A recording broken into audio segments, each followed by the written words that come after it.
Muy buenas gente y bienvenidos a un nuevo vídeo. Hoy la política está de vuelta al canal. El objetivo que me propongo es que entendáis mejor lo que está sucediendo en Ucrania, el porqué de estas protestas y lo que ha llevado a generar esta situación en uno de los países más importantes de Europa Oriental. Para empezar, deberíamos referirnos al factor que ha prendido la mecha en este polvorín social ucraniano, que no es otro que la crisis económica que vive ya desde hace bastantes años este país.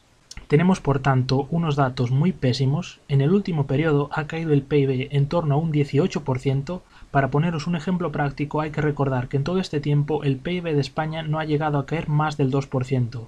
El salario medio de Ucrania es bajísimo, en torno a $150. Por contra, este país está viviendo una elevada inflación, en torno al 20%. A esto hay que sumarle la devaluación de su moneda, que está en torno al 50%. Los contratos de trabajo se caracterizan por una altísima temporalidad, hay retiros no pagados, vacaciones forzadas, despidos temporales, muchos contratos que son únicamente por horas, algo que ahora mismo vemos que pasa también en España, donde la mayoría de los contratos empiezan a ser a tiempo parcial. Por tanto, vemos que este país sufre muchísima precariedad laboral. Tenemos por un lado unos salarios bajísimos, por otro están unos precios que no paran de subir, por tanto el coste de la vida se eleva, y ya para rematar la situación, los ahorros de la gente están menguando por la caída de valor de la moneda ucraniana. A todo este drama social hay que sumarle que el país tiene una elevadísima deuda con el Fondo Monetario Internacional, y actualmente es prácticamente incapaz de hacer frente a los compromisos con sus prestamistas. Dejando por el momento a un lado esta malísima situación económica, hay que destacar que en las protestas se está observando un elevadísimo tono antirruso por parte de varios sectores de los manifestantes. Parte de este resentimiento hacia los rusos es en cierta medida justificable. Ucrania tiene con Rusia una historia bastante complicada, sobre todo en la época soviética. A principios del siglo XX, cuando se produjo la Revolución Rusa y la Guerra Civil dentro del Imperio zarista, varias partes de Ucrania intentaron independizarse, bajo ideologías muy diversas. Finalmente, y como todos sabéis, ninguno de estos proyectos soberanistas acabaron triunfando, y la Unión Soviética se anexionó a Ucrania. No pasó lo mismo, por ejemplo, con Polonia, que tras una guerra contra la Unión Soviética consiguió finalmente su independencia. Desde ese momento, Ucrania quedó integrada como una república socialista soviética más. Al principio, esta integración en la Unión Soviética no fue demasiado traumática para Ucrania. Bajo el gobierno de Lenin se respetaron las autonomías locales y las culturas nacionales. Por tanto, los ucranianos disfrutaron de un cierto reconocimiento de su idioma y de su cultura. Todo este panorama de relativo respeto cambió radicalmente cuando llegó al poder Joseph Stalin. Stalin llevó a cabo una política muy dura de rusificación en todos los territorios que formaban la Unión Soviética. La cultura y el idioma ucranianos fueron desplazados definitivamente por el ruso.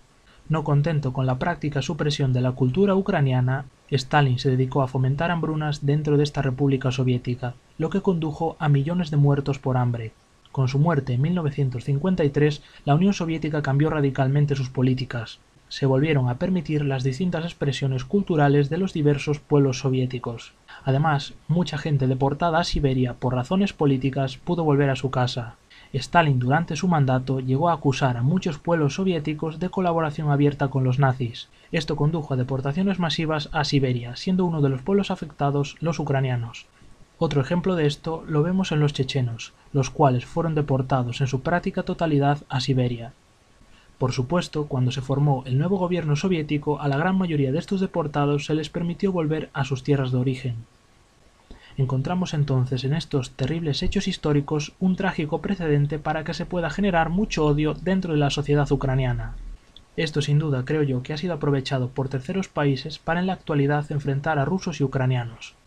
Diversos indicadores nos vienen diciendo que desde la mismísima independencia de Ucrania se vienen produciendo diferentes intentos para romper esta alianza ruso-ucraniana.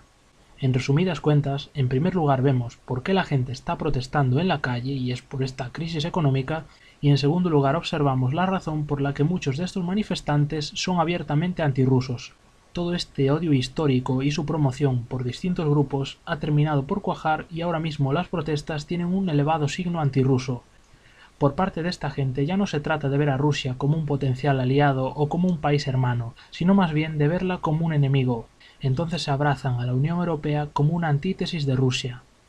Cambiando de tema, hay que decir que no podríamos hablar sobre estas protestas sin saber lo que pone encima de la mesa cada uno de los bloques que están intentando ahora mismo atraer a Ucrania a su zona de influencia. Rusia, por su parte, ha puesto encima de la mesa 11.000 millones de dólares para ayudar a sanear la deuda ucraniana. Además, se ha ofrecido a bajar el precio del gas que exporta Ucrania. Hay que recordar también la importancia del intercambio comercial entre Rusia y Ucrania, que está valorado en unos 55.000 millones de dólares al año. Esto nos permite ver que ambos países están muy ligados económicamente, por tanto, una ruptura de relaciones sería muy perjudicial para ambos. En contraposición a esto, la Unión Europea no ha hablado sobre cifras concretas, pero ofrece una posible ayuda en forma de rescate. Esto ahora mismo sería más que probable para contrarrestar esos 11.000 millones que ha ofrecido Rusia. La parte fundamental y más interesante de la propuesta europea es que ofrecen la libre circulación de personas. Esto resulta tremendamente atractivo para muchos ciudadanos ucranianos, los cuales necesitarían esta libertad de movimiento para encontrar trabajo más fácilmente en los países de Europa Central y Occidental. La posibilidad de emigrar es una realidad muy recurrente para los ucranianos. Muchos esperan encontrar en otros países los trabajos y la remuneración que les es imposible alcanzar en Ucrania. Muchos sabemos que respecto a esto la realidad es bastante diferente a cómo la pintan. Por ejemplo, tenemos el caso de migrantes españoles que se han ido a Alemania para encontrar trabajo y que se han encontrado una situación todavía más precaria que la que tenían en España. Mucho trabajo temporal en la forma de los minijobs que apenas le permiten a estos emigrantes sacarse un salario decente para cubrir sus necesidades diarias. Por otro lado, la Unión Europea afirma que la teórica integración de Ucrania en la Unión Europea permitiría una mejora de su economía. Los españoles sabemos que esta promesa dista mucho de ser real. Los únicos beneficiados por esta unión monetaria y de aduanas son los ricos. Tras todos estos años de experiencia en la Unión Europea, en España podemos decir que no hemos ganado nada. Tenemos los salarios de siempre o incluso un poco más bajos, pero por otra parte, los precios se han multiplicado por 2 o incluso por 3. La frase que mejor resume esta situación es que tenemos sueldos de español y precios de alemán. Ahora bien, tras hablar de todo esto, de la crisis económica, de la historia entre Ucrania y Rusia y del ofrecimiento por parte de Rusia por un lado y por parte de la Unión Europea por otro, es hora de hablar de la realidad. Ucrania no es más que otra víctima en este juego de estrategias en la geopolítica entre la OTAN y Rusia. Desde 1991, la OTAN ha ido poco a poco atrayéndose a los distintos países que formaban parte del antiguo bloque soviético. Estos movimientos entendidos dentro de la geopolítica no tienen otro significado que el de ir progresivamente aislando a Rusia. El último movimiento de esta estrategia fue la guerra de Georgia del año 2008. Ahora mismo toda la atención de Estados Unidos y de la OTAN se centra en arrebatarle Ucrania a Rusia. De conseguirse sería una importantísima victoria para Estados Unidos. Ucrania tiene más de 1.000 kilómetros de frontera con Rusia. Sería plantarse con la fuerza militar en la mismísima cara de Rusia. Además, tenemos el archiconocido escudo antimisiles que Estados Unidos ha montado en Europa. Entonces, una vez que Ucrania entrase en la OTAN, este escudo antimisiles se desplazaría todavía más hacia el este, llegando a amenazar con su presencia buena parte de Rusia. Habría que preguntarse también si no estamos ante una estrategia todavía de mayor calado. ¿Qué nos dice que después de Ucrania no empiezan protestas en Bielorrusia? Imaginaos una especie de efecto dominó que vaya poco a poco devorando la zona de influencia de Rusia. Ucrania en verdad es una pieza muy atractiva dentro de todo este plan. Es un país grande, con 45 millones de habitantes, su posición geoestratégica es muy buena en el Mar Negro, donde Estados Unidos no tiene todavía una gran presencia, ha heredado un ejército muy grande de la época soviética, lo cual sería una gran incorporación para la OTAN, y además cabría la posibilidad de que Estados Unidos instalara allí bases y las utilizara para realizar operaciones en Oriente Medio y en el Cáucaso.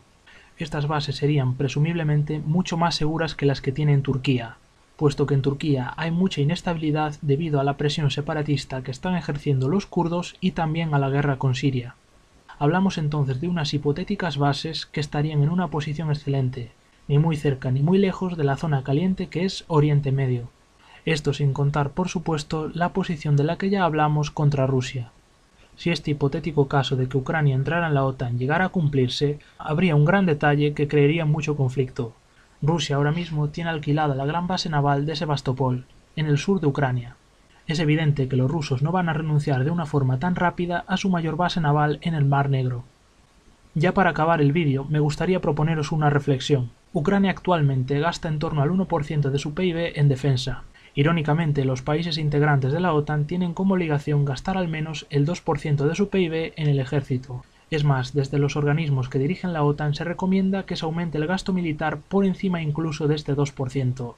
Esto coincide justamente con la nueva estrategia que Estados Unidos quiere adoptar para la OTAN.